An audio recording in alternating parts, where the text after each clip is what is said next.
সর্বনাশ, বাবা এভাবে একা একা রাতের অন্ধকারে বেরিয়ে গেলেন। না না, বাবার যে প্রাণ সংশয় হতে পারে, আমি বাবাকে একা ছাড়তে পারবো না।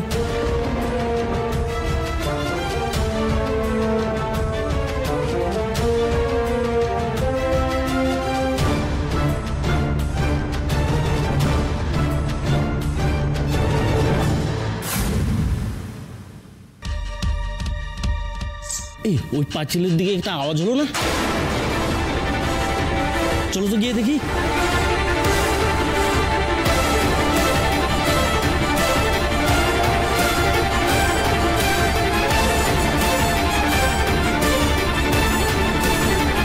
এখানে কেউ নেই তো, চলো ওদিকটা গিয়ে দেখি।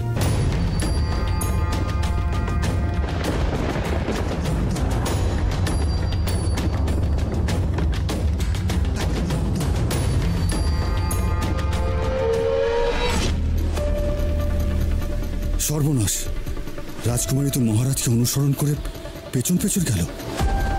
এদিকে খোক্ষস রানী তো নিশ্চিন্তে আছে যে মহারাজ একাই আদিদেবের কাছে যাবেন।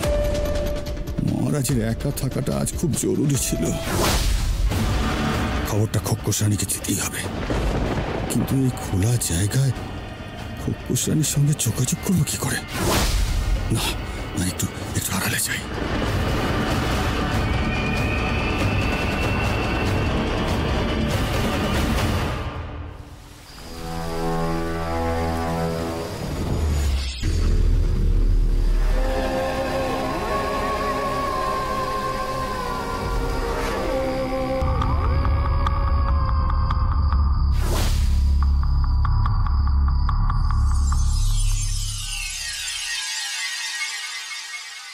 খোক্ষস রানী, রানীমা কোথায় আপনি?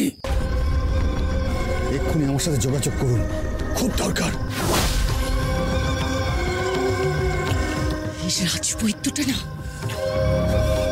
যখন তখন যেখানে সেখানে ওকে আমি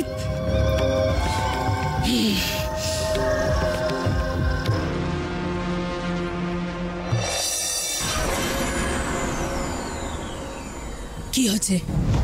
তুমি জানো না আমি একটা জরুরি কাজে যাচ্ছিলাম, বাধা দিচ্ছ কেন? বাধা দিইনি খোক্ষস রানী, বাধা যাতে না পড়ে সেই জন্যই স্মরণ করছি। বলো কি হয়েছে? মহারাজ একা রাজপ্রাসাদ থেকে বের হননি। তাহলে কাকে আবার সঙ্গে করে নিয়ে গেছে? সঙ্গে নেননি, মহারাজের অজান্তে রাজকুমারী রূপমতি ওনাকে অনুসরণ করেছে।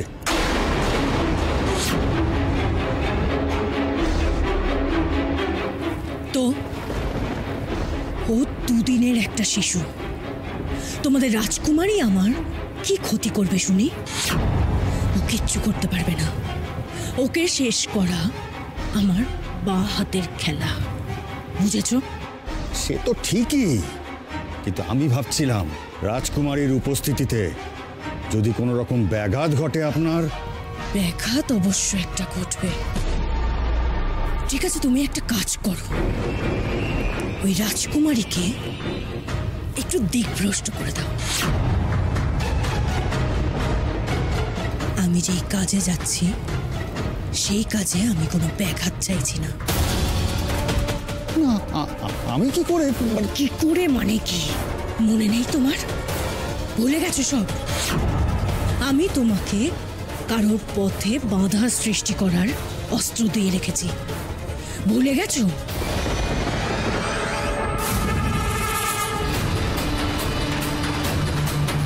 শোনো, এই মন্ত্রপুত জাদু পুটলিটা সব সময় সঙ্গে রাখবে। অসময়ে বিপদে দরকারি কাজে আসবে।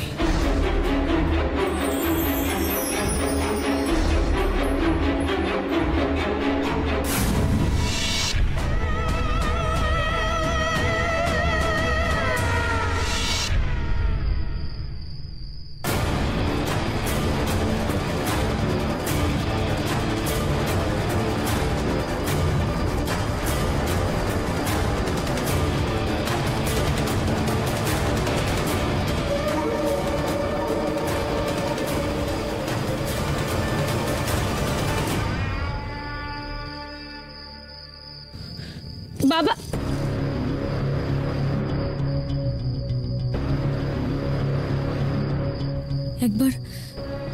একবার ডাকবো বাবাকে, কিন্তু বাবা যখন কোনো কিছু স্থির করে তখন তো কারোর কথা শোনেন না।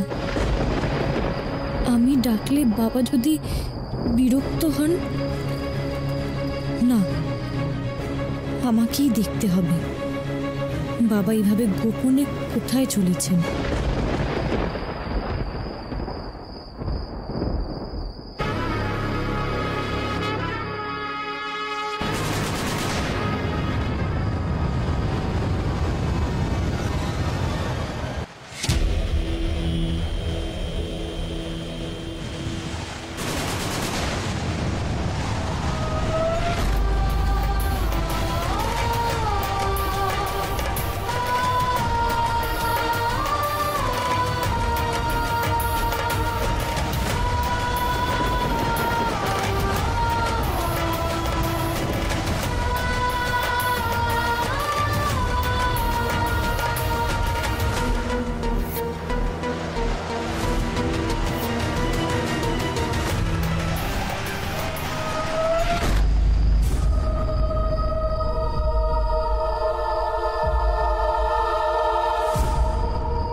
হে দেবী, রূপনগরের সর্বময় কর্ত্রী, আমি বড় দোলাচলে রয়েছি দেবী। বিচলিত হয়ে আছি আমি। আমার মনের মধ্যে যে দ্বিধা বাস করছে তার থেকে আমি মুক্তি চাই। আমাকে একবার আদিদেবের সঙ্গে দেখা করার অনুমতি দিন আপনি। আমার মনের মধ্যে যে দ্বিধা দ্বন্দ্ব বাস করছে আমি তার থেকে মুক্তি চাই।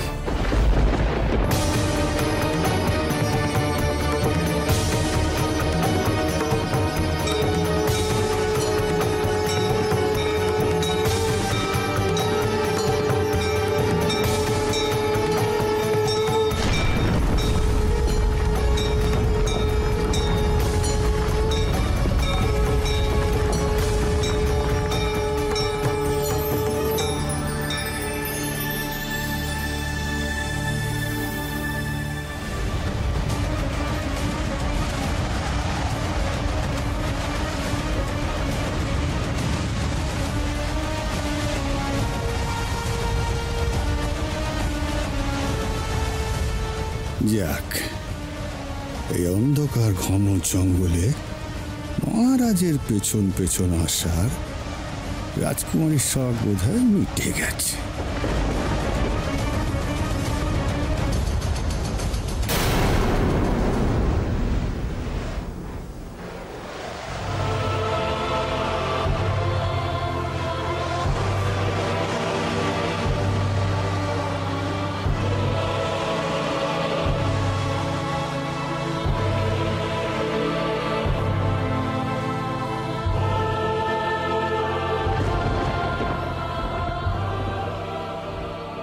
এই ঝড়টা কেমন হঠাৎ করেই উঠলো আর হঠাৎ করেই থেমে গেল।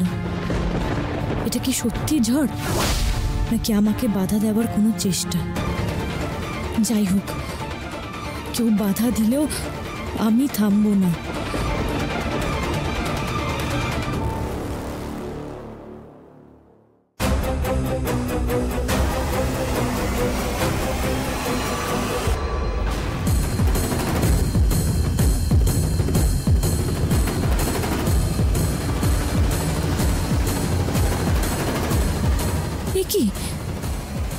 বাবা তো দৃষ্টির আড়ালেই চলে গেল। আমি কি করে জানবো এবার বাবা কোন দিকে গেল? তোমাকে আমি দিকভ্রষ্ট করে দিয়েছি রাজকুমারী। তুমি আর মহারাজকে অনুসরণ করতে পারবে না।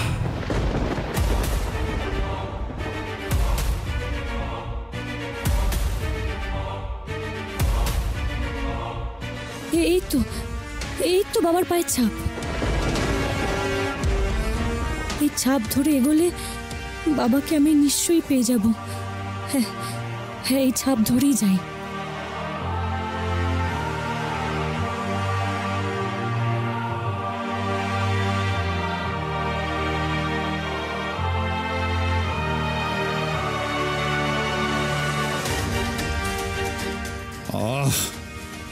এই মেয়ে তো দেখছি এগিয়েই গেল, কিছুই মানবে না নাকি? ঠিক আছে, সহজে যখন দমলে না, তখন জাদু পুটলির একটা না একটা কঠিন উপায় অবলম্বন করা ছাড়া আর কোনো উপায় রইল না।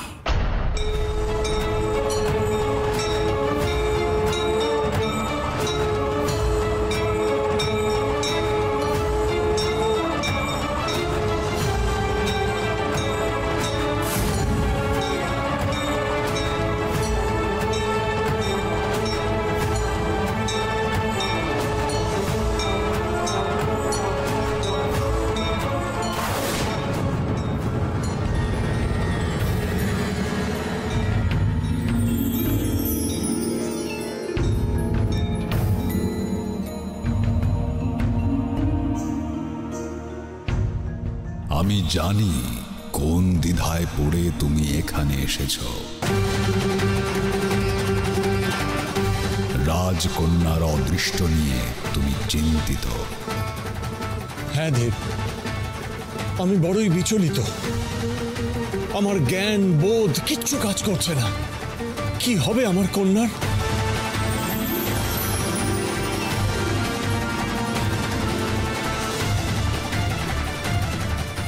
এই চিহ্ন স্মরণে রেখে দিও। যার শরীরে এই চিহ্ন থাকবে সে হবে রাজকন্যার রক্ষা কবচ।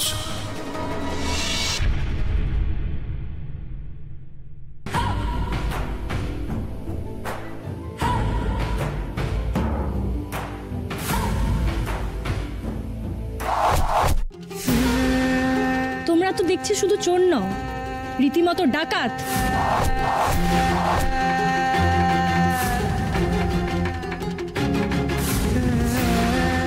আজ যে আমার নিরাপত্তা নিয়ে এত চিন্তিত, সে ঠিক এক রাত আগে আমার বাবাকে হত্যা করতে কেন গেছিল?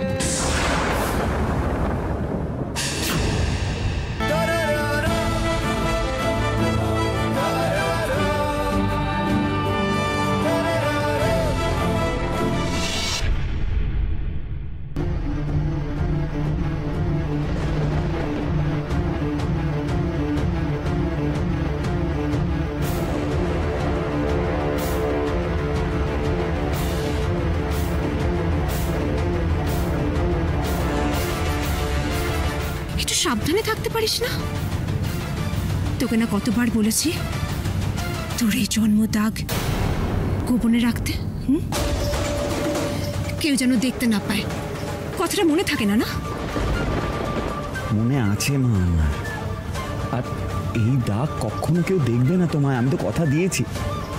আর তাছাড়া এখানে তো কেউ নেই মা। না থাকুক, ঢেকে রাখতে বলেছি, ঢেকে রাখবি।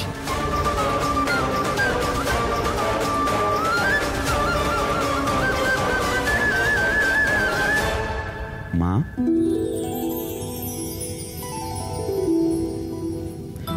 মা, মা কেন এত রাগ করছো তুমি? এই দেখো, তুমি তো ঢেকে দিলে, বলো।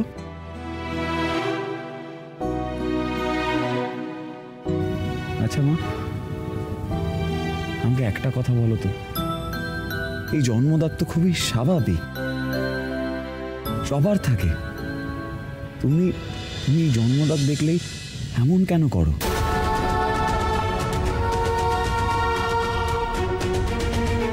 কি করে বোঝাই তোকে আমি? এই চিহ্ন স্বাভাবিক নয়, এর রহস্য আমি তোকে এখন বলতে পারবো না বাবা, কিছুতেই পারবো না। স্বাভাবিক? কিসে স্বাভাবিক? এরকম অদ্ভুত চিহ্ন তুই কখনো কারোর শরীরে দেখেছিস? বল। দেবদত্ত, বাবা আমার, বাবা মায়ের কথা অগ্রাহ্য করিস না। বলা তো যায় না, কখনো কারোর যদি কুনজর লেগে যায়। কুনজর? আমাকে? মা তুমি কেন এত চিন্তা করছো? আমি না সেটাই বুঝতে পারছি না। তোকে কিছু বুঝতে হবে না। তুই আমাকে কথা দিয়েছিস এই চিহ্ন তুই গোপনে রাখবি, তুই গোপনেই রাখবি। না, আর কোনো প্রশ্ন নয়। চল চল। মা টানছো কেন? আচ্ছা ঠিক আছে, যাচ্ছি, তুমি যাও, আমি আসছি। না, কত রাত হয়েছে খেয়াল আছে? সারাক্ষণ কি করছিস দেবদত্ত? তীর ধনুক নিয়ে পড়ে আছিস? হ্যাঁ, চল চল বলছি, এক্ষুনি আয় আমার সাথে।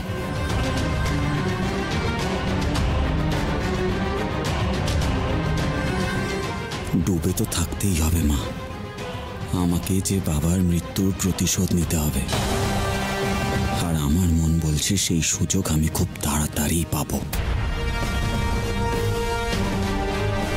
কি হলো? আয়। হ্যাঁ আসছি।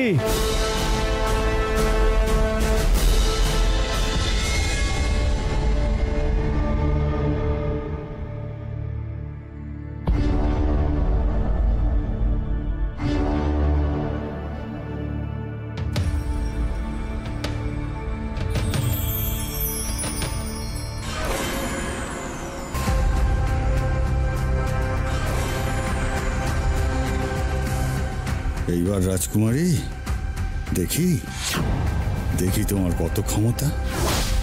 এই বাধা পার করে তোমার বাবার কাছে যেতে পারবে?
ছটফট করো, খুব ছটফট করো। যত তুমি ছটফট করবে ততই তুমি মরণ প্যাচে পেঁচিয়ে যাবে। কে কে কথা বলছো? কে কথা বলছো? এখানে বুঝতে পারোনি রাজকুমারী? তুমি বকো নাকি? আমরাই গো, আমরাই। তোমরা তোমরা কথা বলতে পারো? কে তোমরা? কোথা থেকে এসেছো? এই জঙ্গলের মাঝে হঠাৎ করে কি করে উদয় হলে? সেসব জেনে তোমার কোনো কাজ নেই রাজকুমারী। তুমি নিজের চরকায় তেল দাও। এখান থেকে কি করে মুক্তি পাবে তা নিয়ে ভাবো। দেখো তোমরা যেই হও না কেন, আমার কথা শোনো, আমায় মুক্ত করে দাও, আমায় ছেড়ে দাও। তোমরা কিন্তু অন্যায় করছো। ওসব ন্যায় অন্যায় বোধ আমাদের নেই। তুমি যদি মুক্ত হতে চাও তাহলে আমাদের প্রশ্নের উত্তর দিতে হবে। সময়ের মধ্যে যদি উত্তর দিতে পারো তাহলেই মুক্তি পাবে। ধুর, অত বোকা রাজকুমারী, ও কি করে আমাদের প্রশ্নের উত্তর দেবে? আমি পারবো, আমি পারবো। বলো বলো বলো, তোমাদের কি প্রশ্ন আছে বলো, আমি উত্তর দেব। তাহলে বলো দেখি, কি সেই জিনিস যার উদর আছে পিঠ নেই, মুখ আছে জিভ নেই? বলো বলো দেখি। এমন তো কোনো জিনিস হতেই পারে না। তোমরা আমার সঙ্গে হেয়ালি করছো।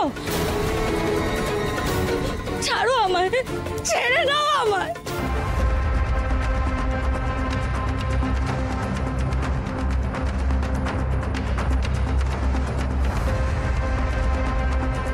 কি হলো বলো? যত দেরি করবে তত তোমাকে মরণ বাঁধনে বেঁধে ফেলবো আমরা। বলো রাজকুমারী, এর সঠিক উত্তর কি? বলতে পারলে তুমি মুক্তি পাবে, আর না বলতে পারলে তোমাকে ওই গলার মধ্যে আছড়ে ফেলে দেওয়া হবে। হ্যাঁ,